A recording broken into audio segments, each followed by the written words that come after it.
Hello, everybody. I hope you can all hear me. And welcome to Fireside Chat number 3 from SilvergrainClassics. We're so happy that everybody can join us from all around the world. Special greetings to our guests, who we will get around to introducing in more detail in a minute. But you can see at the top, that's Nicolas Llasera, who's joining us from Spain. We have Paul McKay from England. Oh, and one guest just disappeared, but Finland is out. Like, no, she's back. Yeah. Eurovision goodness. Song Contest. We have Jeremy Saltry here from the United States and Katri Lassila from Finland. So greetings to everybody. Thanks for being here. And thank you to all of our participants.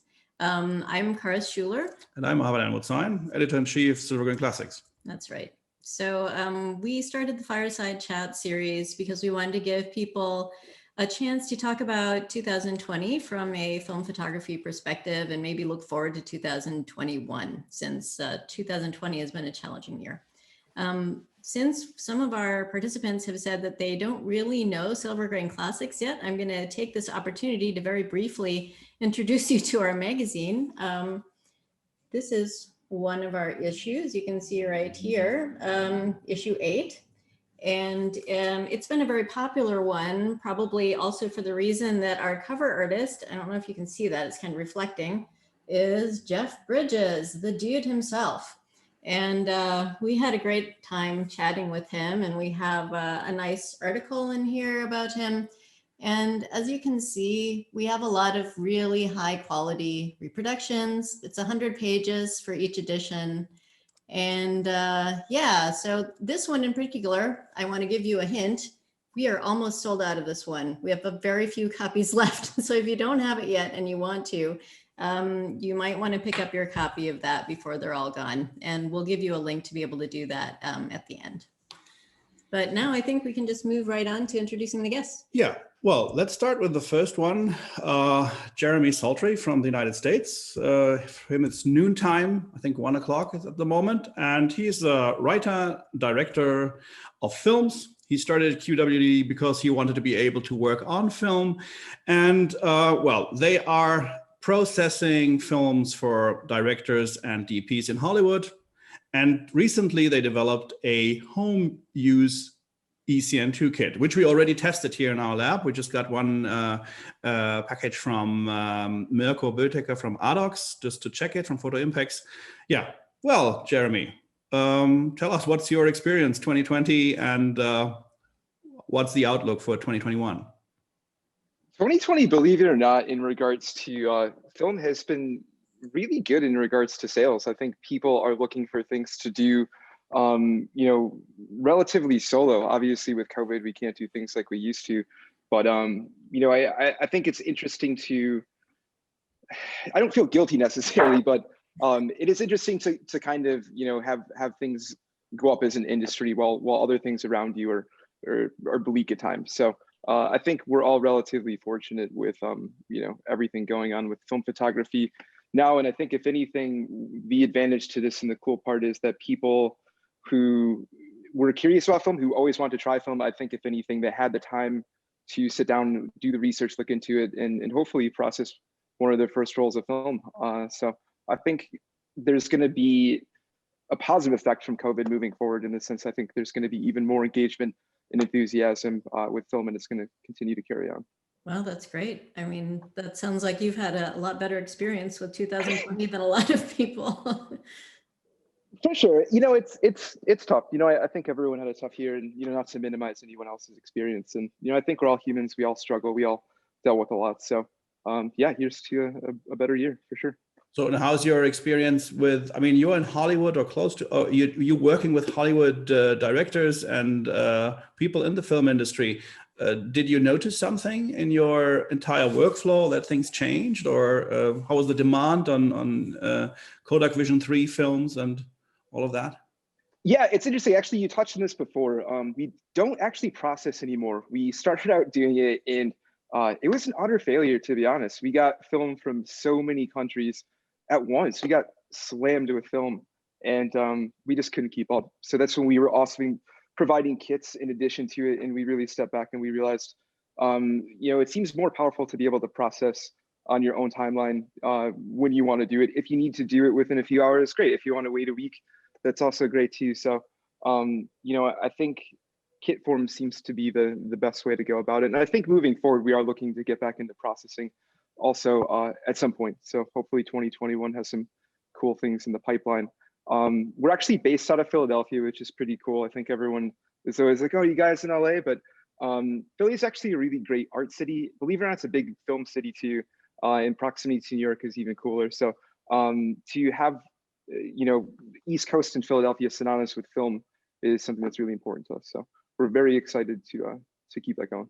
That's great. And especially the demand on this motion picture film in the film photography.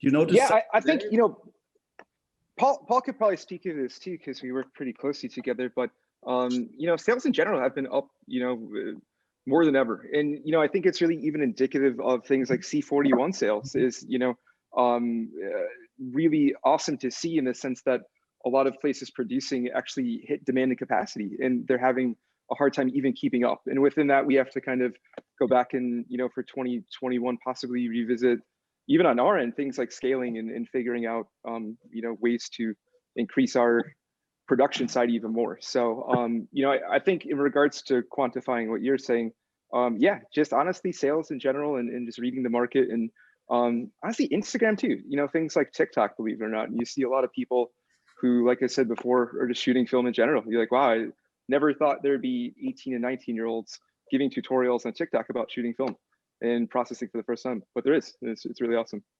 Do you also notice an increase in terms of Super 8, which is the small format? Is that because here in Germany, and we get a lot of questions in this field, is that also something which affects you guys? Not necessarily. And I think that one of the issues in regards to Super 8 is scanning, to be honest with you. Okay. You know, you guys have the ability, I believe you actually processed a bunch of Super 8. And it's affordable to do it, especially using our kit, using something like a Jobo, using a Lomo style tank. You know, the issue you start to run into is the scan side. So, you know, for us, we're trying to look into ways to bring an affordable scanner to market to make the entry for barrier even lower.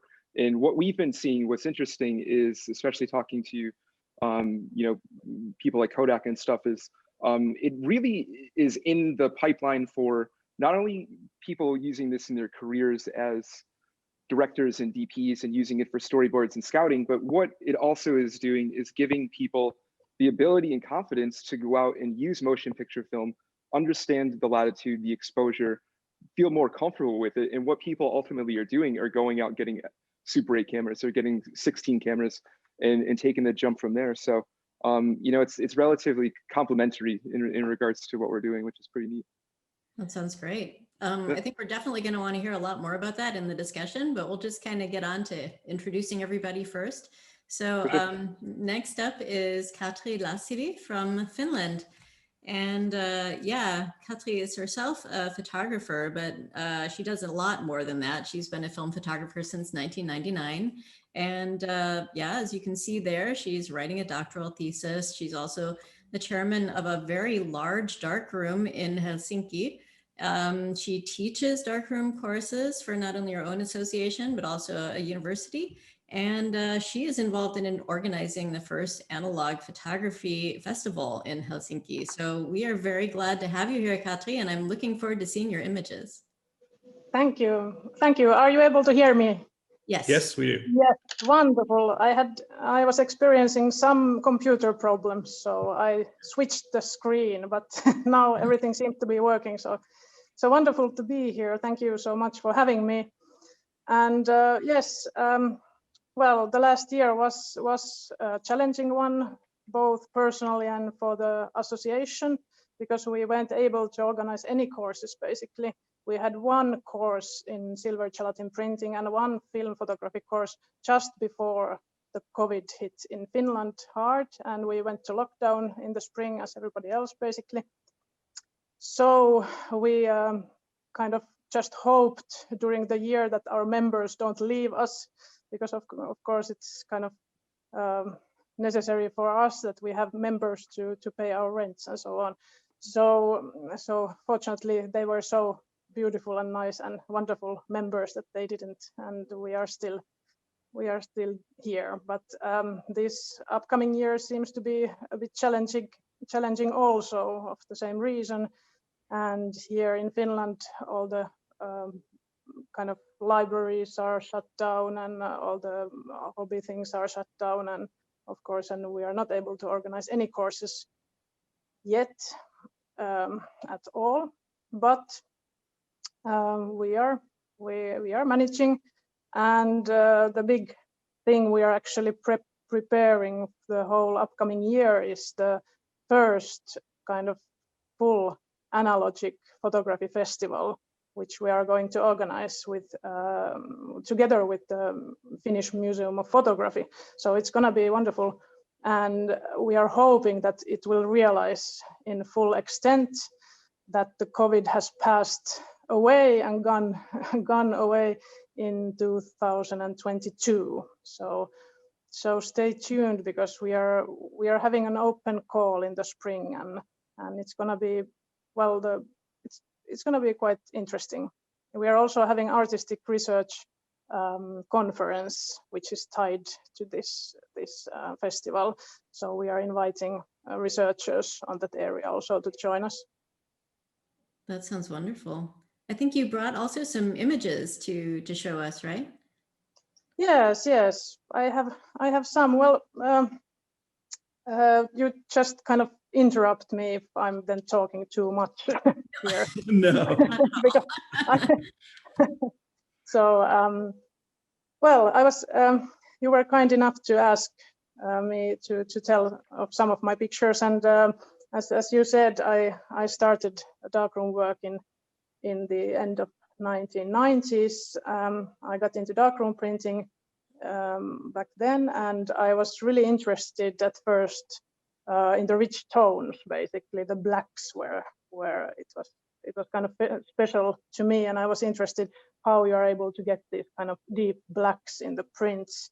I was fortunate to receive instruction in the darkroom work and photography in general from the photography artist Pentti Sammalahti, who's one of the most established contemporary masters of silver gelatin prints, and who happened to be a family friend and my godfather also, actually. So this is one of the first films I actually photographed. It's made on Kodak T400 CN, and this is one of the only ones from the first films which I still like today. It was also the oldest of my prints in my exhibit, which realized last summer in kind of very individual form, because you weren't able to, of course, have any big events, but still I had an exhibit which was kind of the halfway retrospective, to say, maybe recalling the distance in Helsinki, it was the name of it. And I had there a bit over 70 gelatin photographs, silver gelatin prints. So since 2007, I got interested in underwater film photography. I got Nicolas 5 underwater camera, and I started photographing with it. I've loved diving and the sea and ocean. And I got especially interested in wrecks, which are really spooky and eerie and have this special ambience about them. And they are super photogenic, especially when you have these schools of small fish circulating in them. So I published a photography portfolio called Mare in 2008 in the Opus series, and it consisted mainly of these underwater photographs, and it was also my master's thesis, kind of the artistic part from the university.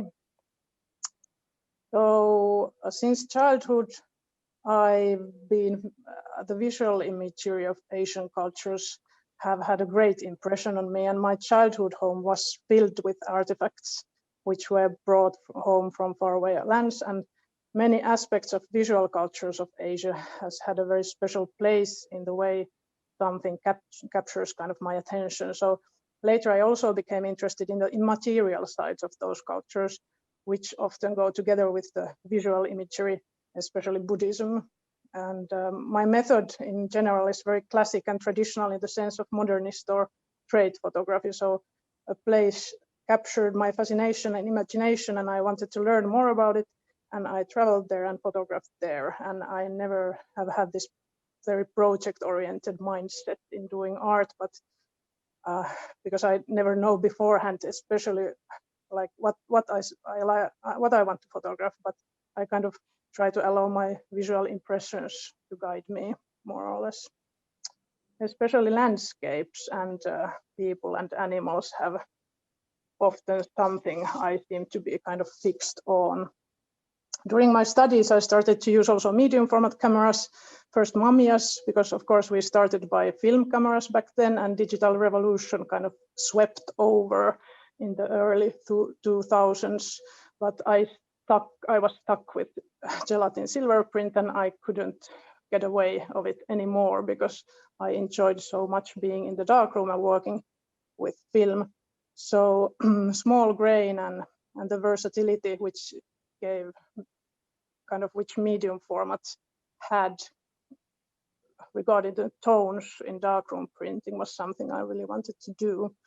And this one also has been taken with Rolleiflex from 1964, as was the last one. I have had on these trips my companion Antti, who's nowadays my husband, and he's been waiting very patiently in the fields when I walk around somewhere and just disappear for half an hour to try to find this perfect spot or try to find the kind of wait for the cloud to come in the perfect position. So I'm very happy about it. This one is from Nepal. I got to travel there with local people working in the development projects in the far western areas. And this travel was very hard, but also very rewarding. And I realized many things about the challenges the women encounter and about my own very privileged position as a Finnish woman. Question of gender in connection of the subject matter started to interest me also. I've also struggled with the connection of this kind of tradition of photography with the history of colonialism and exotism. And I've been pondering those questions lately quite a lot. Then this one be the last one. In 2016, one of my long-lasting dreams realized when I was able to travel to Tibet. And I had been interested in Tibetan cultures from actually very early age, and my worldview has shifted more and more towards this kind of Buddhist values, especially concerning compassion and empathy. And my son, who was back then 12 years old, accompanied me with my husband. And it is certainly true that having a family may in some ways interfere with the work, especially if you're a woman. But I have been very fortunate to be able to combine the family with this type of working methods, and in crucial role has been the support from my immediate family actually. So I would like to say something just about the darkroom, because this year 2016 was also life-changing in other ways, because I was contacted by photographic artist Natalia Kopkina, who asked me along in the working group with this intention to build a large community darkroom in Helsinki. And in the working group, we were 6 women, all of us, Natalia Kopkina, Jenni Haili, Sanne Katainen, Viivi Nieminen, and Virpi Stjärna, apart from myself. And we were able to secure the funding. And during 2016, we built this darkroom in Helsinki, which is over 70 square meters space. Altogether, combine the light and the darkroom where I'm sitting right now. And we have here a small kitchen and hot press and direct screen and everything, and about 8 or 9 enlargers which are ready to use. And the idea was that from the beginning that we are going to be the main organization in Finland educating and promoting the art of darkroom techniques and analog film photography. So that has been my kind of what I've been doing the last 4 or 5 years now. That's certainly a lot to tackle. And I mean, it's just gorgeous photographs, by the way. They're just really wonderful. Thank you so much for sharing them. And And it's wonderful also what you're doing to help support film photography. I mean, particularly in Finland, but I'm sure it also reaches out over the borders. So thank you for that. Yeah, so we come to our next panelist, which is Nicolas Llasera. I hope it's correctly pronounced. He's an amateur film photographer, and he has a very popular weekly YouTube show called Nico's Photography Show. A lot of people, and we too, sometimes also get our information from there directly. He tests a lot of equipment, talks about his opinions, and makes also a lot of things in Spanish, which we can't understand. I would love to. Maybe subtitles would be good. So Nico, I think you have a good insight about 2020, and you heard a lot of 2021. Yeah, thank you for having me, first of all. I'm located in Spain, Spanish born and raised, but my mother's English, so that's why my English is always good. Wife's American, so that's why I picked up that accent. But yeah, basically, I am an amateur film photographer. I'm an aficionado and very strong hobbyist, but I've always been very geeky into any hobby I have. So film and taking pictures is a passion, but also speaking about, the cameras and the utensils and all this. And when I came into film, digital was really big and film was getting dropped into eBay and all this. So the more I bought, the more I figured out that I was reading in English, but a lot of people didn't know about it in Spanish. So I started making forums in Spanish. Well, not making them, but managing forums. And that just brought me to the point where I was like, I think I could do YouTube videos. And I think like everybody that started a YouTube channel thought it was easy, figured out it wasn't so easy. And after a while, one thing that happened is I was reading a lot of all these little snippets of news around the internet. And nobody was really mentioning them. As you know, probably the biggest websites online were, Petapixel, something like that. And yeah, if Kodachrome came back, it would be on an article. But if, I don't know, a 3D something came out, nobody would talk about it. Or even what Jeremy's doing is probably not picked up by magazines online or anything. So I was like, I want to make a voice for that. So I started the news with a suit, which you guys have suggested a couple of times I should have worn today, but sorry guys, it's only for the news. It's my other studio. And the news got super big. It became the core of the channel, and it's made me meet you guys in Photokina, travel the world for that, and interview all kinds of CEOs and companies. And it's pretty amazing. And those small brands don't really have a voice sometimes, because when they have a startup. So yeah, I do get to test things. Sometimes I'm a better tester. Like right now I have a Rebeni Labs like spot meter that's not yet launched. I've had the Valoy like film holder for digitizing and things like that. Sometimes I get products I can't talk about, which is really fun because you see online people trying to like guess what it is, like the new Ilford paper that I have here that got launched. And it's pretty cool. I can't complain. And then the Spanish part, I've started a new project called Dispara Film, which is like shoot film, but in Spanish. And we're going to be launching like a whole new community. So my idea mainly is community. And 2020, I think for film has been that, like we all had to stay home in one way or another, maybe not be able to meet or shoot outside so much. So I think the online community has really helped. We've seen Discord servers blowing up, Instagram accounts blowing up. I'm sure you guys have noticed with the magazine, probably a lot of people had more time to read or ask and all this. So it's been really good for me. Online, as I make this in my studio, it looks like it's like an office, but this is basically like a fake studio. I have a kitchen here that's a fake kitchen too. And it's all fake. So YouTube, that's the beauty of it. So I'm alone, so I can do this no problem. So 2020 hasn't affected me at all, thankfully. Like Jeremy said, can't complain about how things are going. I do teach workshops in the darkroom. I have a darkroom over me, but it's not nothing like Katri has over in Finland. But hopefully when I'm moving to Finland soon, I will set my little studio darkroom and maybe can also do something there with people locally or internationally, which has helped a lot too. So yeah, 2021 is looking good. I mean, apart from what's actually happening, it's looking good in a personal note. So I can't complain at all. Thanks, Nico. Yeah, that was, it's interesting how a lot of people almost feel a little guilty if they haven't had a horrible 2020, isn't it? It's a weird feeling. It's like, I didn't have a horrible 2020 in comparison to so many other people. And sometimes I feel a little bit shy about saying that. It's like, I feel like I need to apologize to the rest of the world. You know, it's a weird feeling, but anyway, we just move right on to our next guest then. That is Paul McKay, who is joining us from the UK.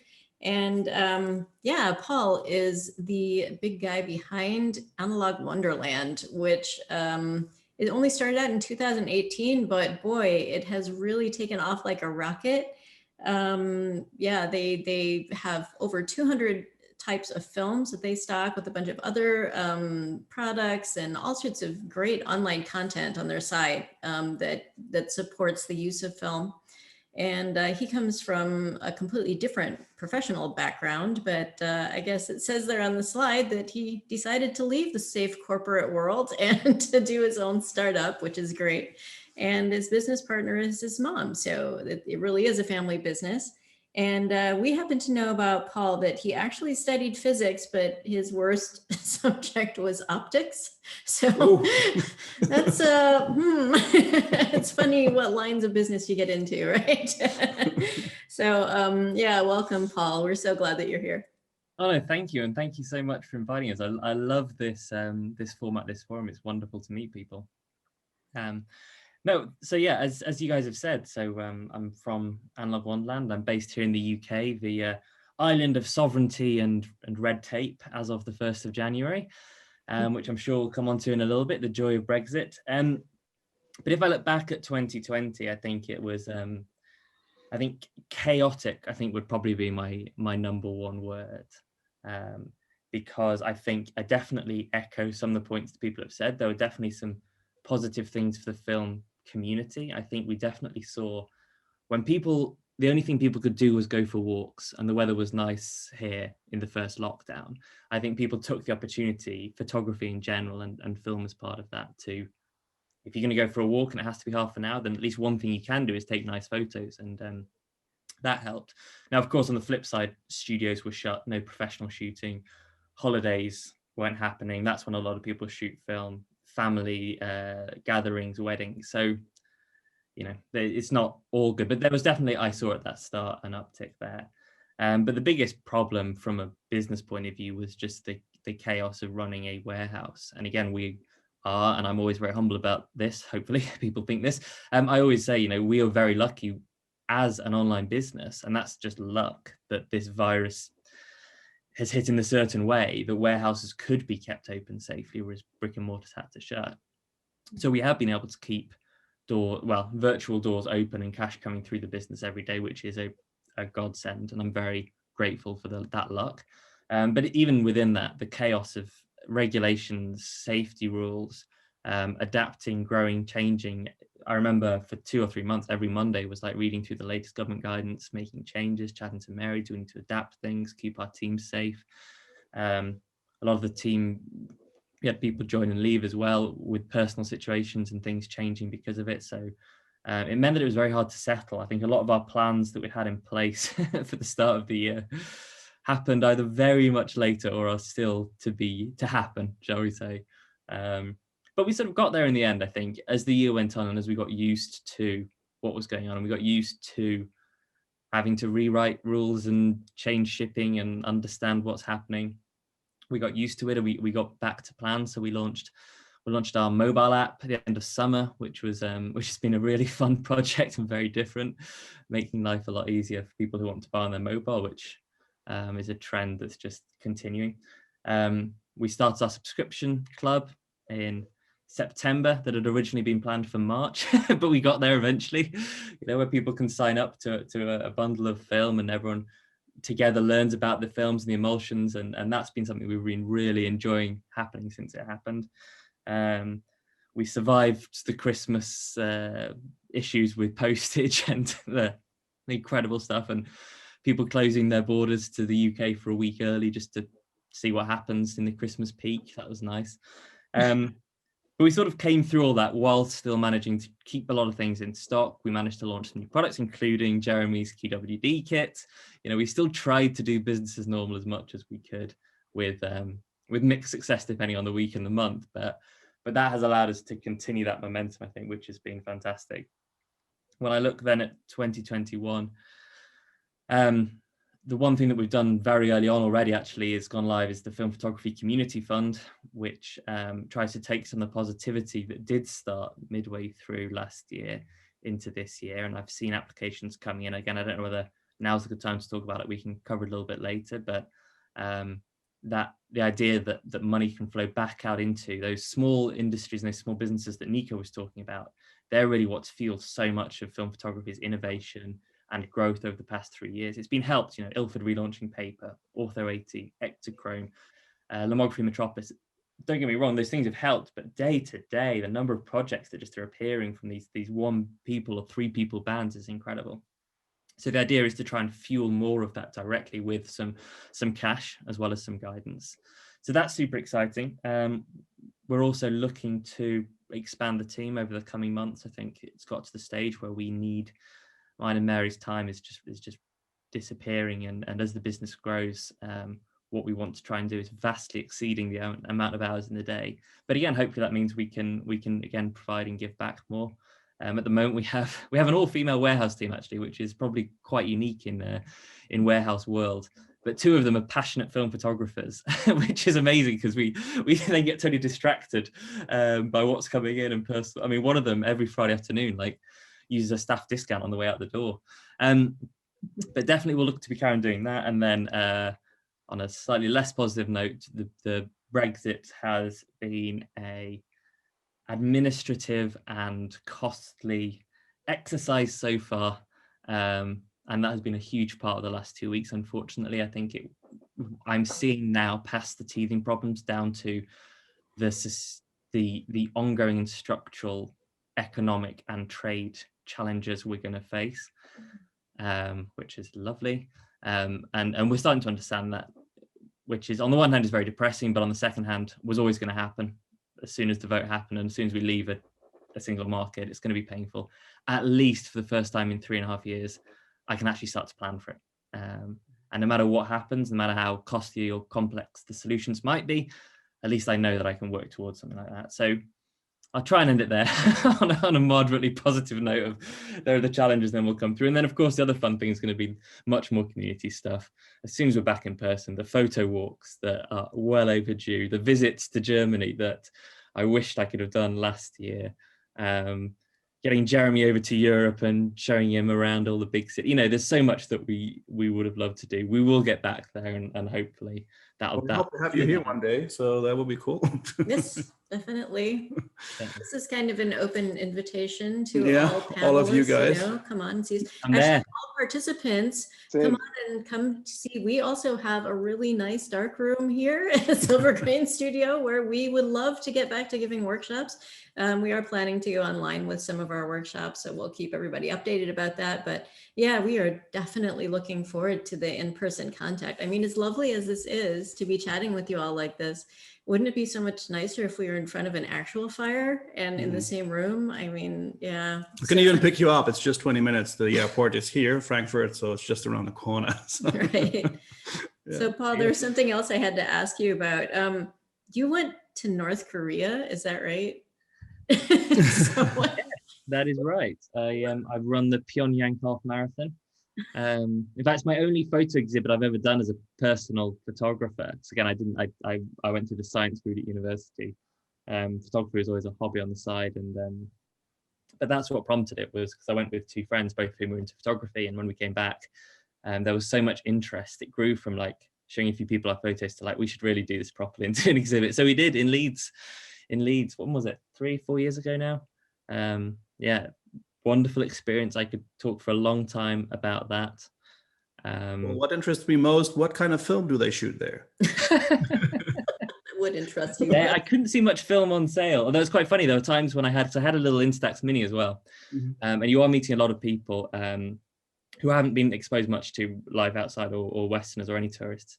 And there were times when if you took an Instax photo, people genuinely would be really interested, would crowd around, and I gave some out, which was a lovely moment. In fact, there's one on the demilitarized zone border. We got into a discussion with one of the generals who was taking us around, and we ended up having a photo, me and this North Korean general on Instax Mini. I look very nervous in this photo, but he took it. I wonder I what. like to think that somewhere in the world, a North Korean general has like a little photo of me on his fireplace that he's like, oh, that's when I met Paul. I love that. That's great. You're lucky you don't have blonde hair. Did anybody that you were with there have like really light colored hair? Yeah, but why is that a thing? What's the problem? I just remember I went to China right after the cultural doors opened for the first time. I was 12, and most of the Chinese people at that time had never seen anyone who didn't have black hair. And so I would be walking down the street and people would literally just come and touch my hair. And I found myself surrounded by this, group. I was only 12 and I felt really intimidated. And we're all actually, in China, we did have... That's why I just did this, so I'll be on safe side. So. In China, we did have that situation, actually, because one of my friends that I was with is like 6'4", very wide, with massive beard. So looked like, again, versus the average height of people in China, looked like a bear. But what would happen is as we went about, like school children would see him, but he was too scary. So they'd want a photo with me because I was like the less scary foreigner. But they're attracted by the bear, and then they're like, you're not that intimidating. Oh my gosh, yeah. Well, we did have some interesting little factoids pop out. We always do a little bit of a getting to know you tech rehearsal, and we had some little things pop out in that tech rehearsal. So Nico, maybe you want to get yourself off mute so you can join in our discussion there. But we found out that not only is Nico going to be moving to Finland, which is where Katri is, but one of Katri's students is actually a fan of Nico's show, and then saw that she was going to be on here. So there seems to be, it's such a small world. Do you guys always find that? It's such a small world somehow. It happens everywhere. I've had, I used to do like a film and beer meetups, and we actually met at Fotokina. We did one with Camera Rescue in Juho. Remember, yeah. And I did one in the UK, and someone from Albuquerque came over. That was just there for the weekend or with his wife. And so this happens. I've done this all around the world, everywhere I go. The film community is pretty cool. Like I've missed flights in Boston and already had dinner with a film photography fan or friend. I don't like to say fan, I'd say more friend. Like Fran, who's the student of Katri, is like an old friend from a Spanish forum. And then when he moved there and I saw him in a Spanish group in Finland, I was like, what, you're there? And it was like we started talking about it. So it's pretty cool. Yeah, I felt the same. Yeah, that the film community is somehow kind of connected to each other with these invisible ties throughout the world. Yeah, we hear that a lot. I do a bunch of interviews in the course of getting our magazine put together, and that comes up so often that people, when they were traveling, even more so, but they just get support from the film community in so many unexpected ways. In the next issue, there's a great story coming out about a young photographer who actually got trapped while traveling. He was in India, and he was trying to stay one step ahead of COVID, and he kind of got trapped and didn't know what he was going to do. And the film community started literally sending him care packages with food and things because they found out he was having to sell his lenses to eat. There's these beautiful stories that you hear, and I just love being a part of it. I think it's great.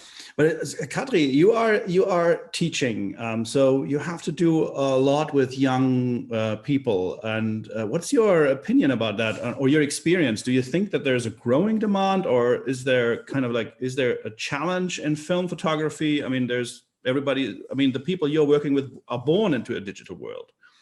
Yes, they are. I've noticed with our association that we have basically two segments at the moment. And the one segment are the old ones, the old film photographers, many of them men, basically, who have been photographing on film before the digital came in, and then they switched at some point to digital, and now they have been kind of reminiscing about the film times, and now they're coming back through our darkroom, and that's really nice. That's really cool. I've been kind of refreshing their memories about it. And then the other segment in association are these new kind of the digital natives who've come who've just kind of started to experience with film, and they've kind of found, for instance, their fathers or grandfathers' cameras, and then they just pick them up and, oh, what is this and how this works, and then they start buying film and like trying out all this, and then when they Google more, then they check basically where you would be able to learn more about this. And then there are, of course, kind of the artist community, which is a little bit different from these two. And with Finnish photographic artists, film has been throughout the digital kind of part of the process, but oftentimes so that people are, artists are photographing on film, but then they are scanning their pictures, and then they are kind of printing these inkjet prints or lambdas or other type of kind of big prints, not in darkroom, but with inkjet printers or such. And now there's been this, I've been noticing this growing trend also within the artist community that analog processes are coming back. So there are people who are doing more cyanotype process, for instance, and more some wet plate collodion processes are coming back, and so on. So it's kind of a threefold or many-folded area at the moment. But, so but yeah, but definitely I've been noticing that there is a growing trend also in Finland in this, definitely. Question maybe to all of the panelists, because when we talk with the industry and talking about the need of products, we very often hear that especially those people who are in the marketing section are most of the time olders, and they think, well, yeah, that's a kind of a fashion thing, which is, for me, a fashionable development is just one summer. But in fact, we're having this development since 2008, constantly growing. So would you all say, yes, it is something substantial, and it has, is that your opinion, or does anybody has a fear that this might be a bubble that bursts one day, or what's your opinion about that? If I go first and then other people can chip in, my view is less that we're in an artificial bubble now, more that the noughties were an artificially low point for the practice. So I looked at, I think, a little bit on a scale of the way that digital moved in, the convenience and the speed that it offered, obviously, and this isn't talking professional, because we all know that professionally digital works. We're all talking on digital cameras right now, and none of us do product photos on film, sadly. But from an art and from a hobby point of view, the digital seduction, I think, was the rarity. And I think the reality before and after is a balance between the two. Now, whether that balance is out where it is today, whether it drops back a little bit and we're in a small fashionable bubble and we drop back to the level of 2015, I don't know. That's really hard to tell. But it definitely doesn't feel like, what it looked like in the noughties was that film would be killed. Mm-hmm. And I think what actually, that was false. That was never going to happen. Mm-hmm. And easy to say in retrospect, but that was never going to happen. There's always going to be a desire for these tangible properties and for the results you can get, and for the way you can interact with a physical object, and all of this kind of stuff to create art and to create pictures. That's my view. So we will refine the balance. Where the balance is difficult to tell, but I think you're right. The idea that this is just some fashionable Kylie Jenner Instagram driven thing, no, because people are signing up for 3-year degree courses in analog photography. Yes, like, don't do that in fashion. Yeah, we've said a few times that it's a little bit like people didn't stop painting when, you know, photography was invented. Yeah. So I mean, there's room for all sorts of different ways to express yourself, and I think that a lot of people are really excited about being able to work on film. I'm sure, Jeremy, you also can share this. I mean, you used to work with directors or DPs who would be working with, like, you know, the Aries, the Red and the Alexa, and after a while you kind of think, isn't there a different look that we could be getting here? I mean, yeah.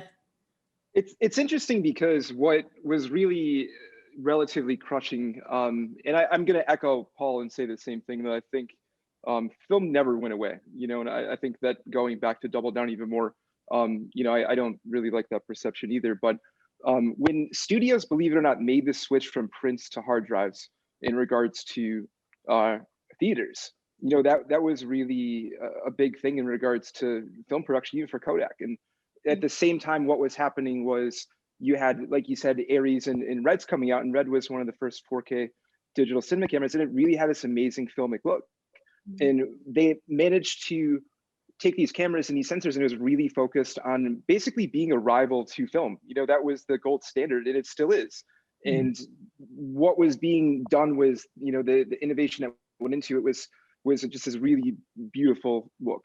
And what happened is, as we progressed in regards to cameras on the cinema side, it kind of happened the same thing with, DSLRs. It got to be very kind of sterile and cold, and there's not much character. So what people are doing and have been doing is even going back and, using things like Koas or Lomos, if we're talking high-end cinema lenses, if we're talking, even things that are lower, like, Jennas, and, taking still lenses and modifying them to get a certain look. And what people are doing is trying to just chase film, whether they know it or not. And that's ultimately what really leads most people to film, is recognizing, like, they want that look, and they don't know what that look is until they shoot film for the first time, and they're like, this is my look. This is exactly what I'm going for.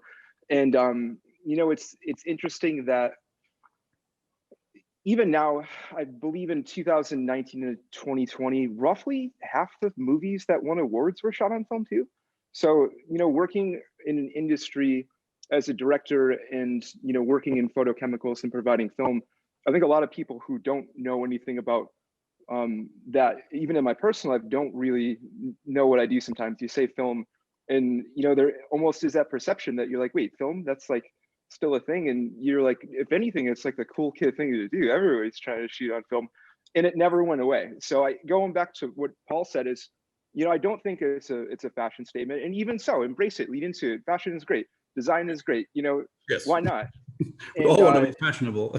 And even Fuji, when they just think about the new digital cameras from Fuji, they always talk about their nice film emulation, what they have now. They just got closer, that, as they always say, that they do advertise their new digital products with that. Yeah, for sure. And I'll make this very brief, just because it's just train of thought real quick. But, going back to, I think I lost it. I'll be honest with you.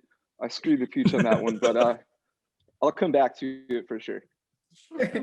It's probably about time for us to go into some questions too, before it gets too much later.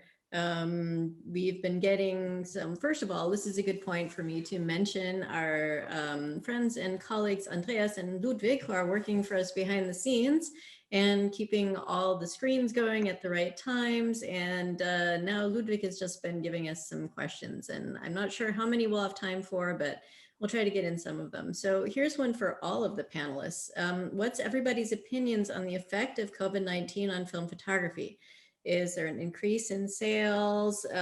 So we already talked about that a little bit, but just, is everybody seeing that there's more of, the personal photography and less professional photography going on? Is that kind of the consensus right now? Yeah, from my side, for sure. I think the other thing that it's been a bit alluded to, but definitely in the winter months coming in the UK, we saw a huge uptick in home development kits. And also the supply really struggled, partly because of COVID, but also whenever you talk to distributors, it wasn't unique to us by any means. Like, it was one of those things that as things came in, I think a lot of people who had maybe had trying home developing on their list for the last 3 or 4 years of dabbling in film and watching Nico and all of these kind of things, thought, well, you know what, I can't go out. What have I got to do in a weekend or an evening? This is the time to grab a lab box or to grab a pattern reel for the first time and get stuck in. I don't know whether, Nico, you saw an increase in number of people asking you about developing. I think one of the good things is, like, first, people had less money for whatever the reasons could be, and labs are not, the most inexpensive things to use. And I use labs and I use my own home developing, but yeah, I think people had more time to sit down and learn. You shoot film, you live your world, and maybe you don't have time to send it to the lab and drop it at your lab if you're lucky enough, but like suddenly having time to stop, and you're like, oh, I can read a book, or I can look on YouTube and you can see a tutorial, or pay for a workshop online. And people had that time to pick up film. And film is one of those things that I think the newer generation especially were like, that's cool. I've seen about it. Like, I want to know more now. And there's so much you can watch on Netflix, you know? So like, yeah, there's a moment you look into that and you're like, okay, film is great. And then start buying. So I've seen a very big uptick of younger people. And especially in Spain, like the community's gone crazy. People are developing, people are using like f-stop clocks and stuff like that in the darkroom, which is amazing because, you know, it's a thing you have to really want to do. So it's that time has helped people. And then of course, I think the lack of economical means is like, okay, a lab charges $12 for black and white. Black and white is like, you can develop with coffee, you know, you like, well, let's try it. That's right. I think we've been seeing a lot of interest in very, very adventurous developing techniques, I'd say. Chicken soup was one among them. Yeah. Believe it or not. Okay, you know, whatever floats your boat. But I think there's been a lot of, you know, kind of COVID-19, you know, inspired experimentalism, which is cool, honestly, because I mean, we need that spirit. We need the spirit of people just saying, you know, okay, the way that this usually would have been done is not going to work right now. So either I give up or I'm going to find something else. And I think it's great that people are just getting out there and saying, okay, what's the workaround? What are we going to do now? And I think we all need that spirit, and it's great. We were just talking about this today, that it's really wonderful to see so many people coming out with these new sort of niche products and stuff. There's one important question I think we should ask. I think maybe that's also a question to Paul. The latest development with Fuji, I think a lot of people are, just were shocked. Maybe that's something you just can say about it because you are in direct connection, because there's your suppliers. Yeah, so someone asked me whether I was shocked, and I said the fact of it, no.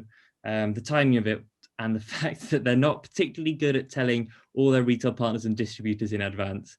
So generally what happens is you hear it, it's confirmed at the same time as you're told you can't get hold of anymore, which is a little frustrating. I wish it was slightly different, just because you could help people through it. But anyway, yeah, I mean, this isn't a surprise. Fundamentally, we can talk about it, we can rail against it, and it's the funny memes, obviously, about Fuji. But I remember setting up the store 3 years ago and people calling it Fuji not film at the time. And we know this won't be the last. We know Velvia is, if Velvia is still here in 3 years, I'll be surprised. You can see the same murmurings happen. You can see niche formats suddenly not being available. And that's normally step one, because it means that actually they're probably running down raw materials. And that's, again, I don't have any emotion about it at all really anymore. They've, as a commercial business, they've made a call years ago now, and they're very slowly enacting it. I wish that they were more involved. I wish that they could do what some of the stuff they've done with Instax. I wish it wasn't true, but it's consistent. And actually, the funny thing was, and it wasn't planned because I didn't know the date of the announcement, but we launched the UK Film Photography Community Fund the same day. And actually, it's quite nice because I was like, you know what, I'm not going to live in that part. It's happening, fine. On a realistic point, it's also not. It's not a massive seller, to be frank. So from a business point of view, I'm not going to freak out. This isn't like Ilford getting rid of FP4 or something. It's a small percentage. And the number of people who were complaining about it, very small people proportionately probably bought it, which is fine. Again, it's within people's rights. But there's enough exciting, cool stuff going on.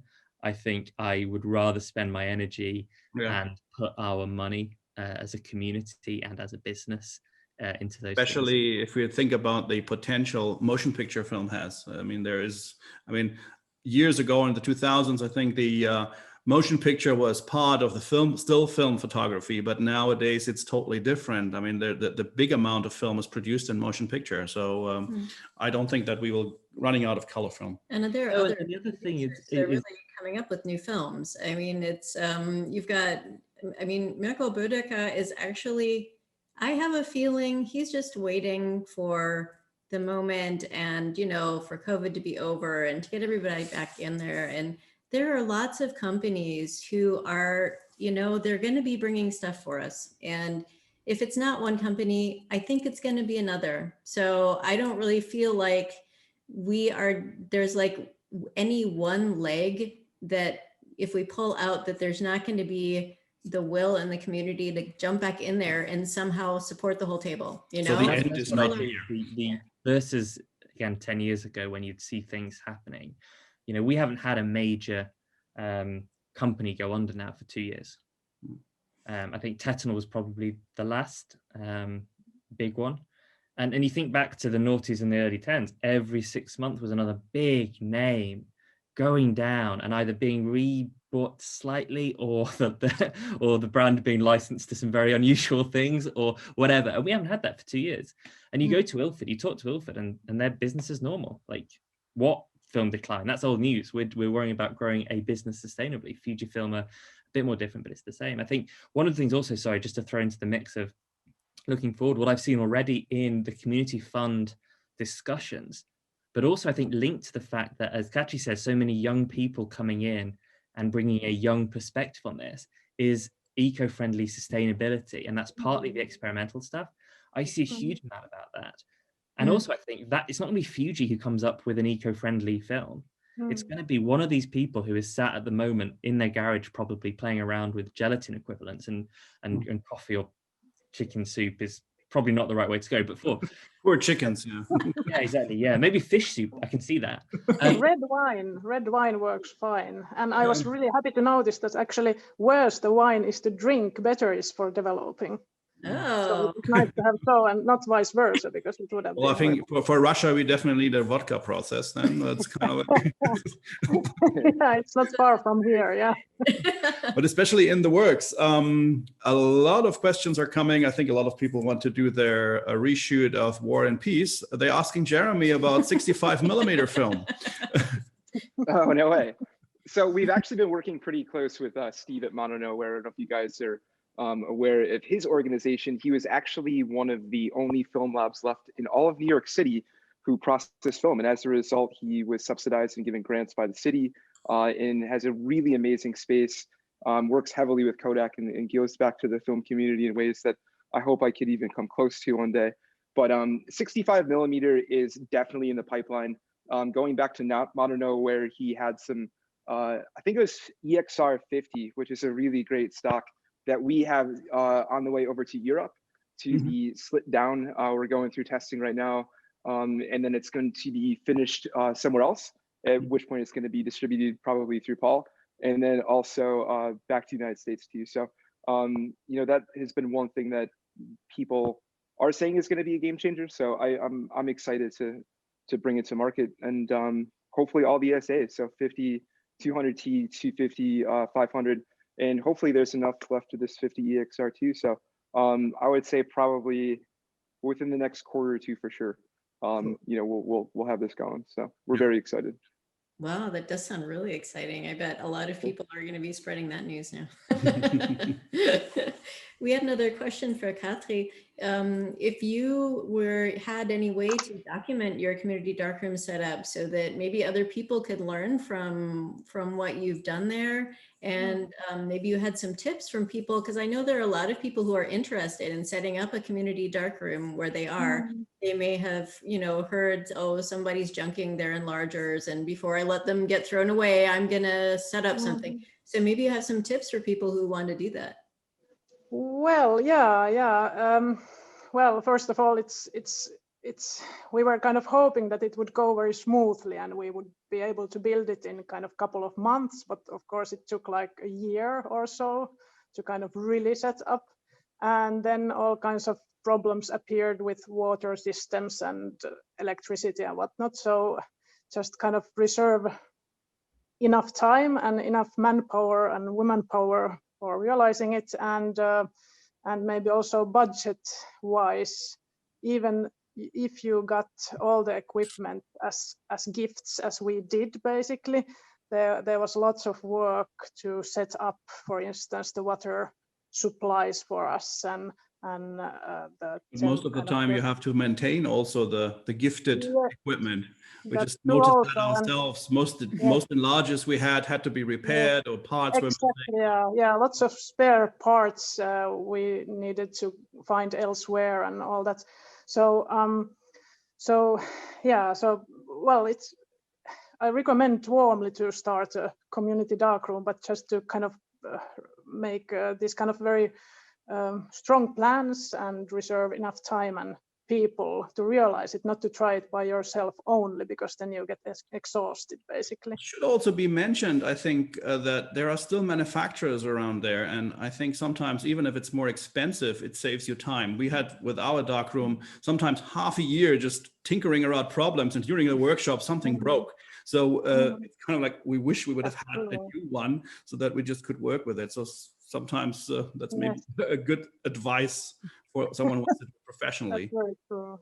That's very true. Yeah. But we've been actually thinking about this kind of YouTube or this kind of videos we would realize at some point about the setting up this darkroom, and we have also now kind of combined our efforts with the Finnish Museum of Photography, because they just told us that they are going to build a whole new darkroom in their basement. They have this small darkroom for the researchers, but they are doing this renovation in the museum, and they are going to build a real kind of fully working darkroom there, and then we are consulting them in that. So as an association, because then we've gathered lots of kind of know-hows also how not to do things. So we are kind of offering that kind of advice, like, okay, we did that, it didn't work so well, so please don't do this. Yeah, someone is in the chat saying, I'll be going to Tampere. Camera Store is going to build a community darkroom, and I'll be managing that, the whole building. I built my own darkroom, 3 enlargers, 8x10 enlarger, 4x5, and 6x9. Jobo automatic enlargers, water supply, hot water, everything. I built it myself because I asked for prices from professionals, and yes, professionals are professionals, but they're also professionally priced. So I'll be building my whole darkroom with Camera Store and probably documenting it all. And I'm going to be doing my own at home because I can't live without a darkroom in my house. So I'll be documenting that. And also, if I can, Katri, and COVID lets me, I'll be happy to visit. And if I can document what you've done, that would be wonderful. Yeah, you're very, very welcome. Yeah, of course, anytime. Well, it sounds like Finland's going to be a darkroom paradise soon. Yeah, it's going to be the film. I think. Film paradise. Yeah, really. Wow. And I think if you go very much north, you can even make an open air darkroom in the winter. So that's a video I'm doing. Oh, okay. Printing during starlight or under starlight. Yep. That's quite a change for you, Nico. Didn't you grow up in like the surf and skate scene? Yep. You're going to Finland. I'm sure they have in the fjord nice waves, so just try that. Yeah. I'm gonna get into ice skating. Yeah, and we have nice Baltic Sea, which is almost 4 degrees throughout the winter and summer. So just it's a bit warmer in the summertime, but it's really chilly usually. Yeah, RC is pretty warm. People think Spain as the south, but the north is horrendously cold and rainy. So you had already some training for Finland. I wouldn't really think that. Yeah, well, we wish you luck. But I guess it's about time for us to wrap up. Our time is about over. But thank you so much for joining us from your different corners of the world.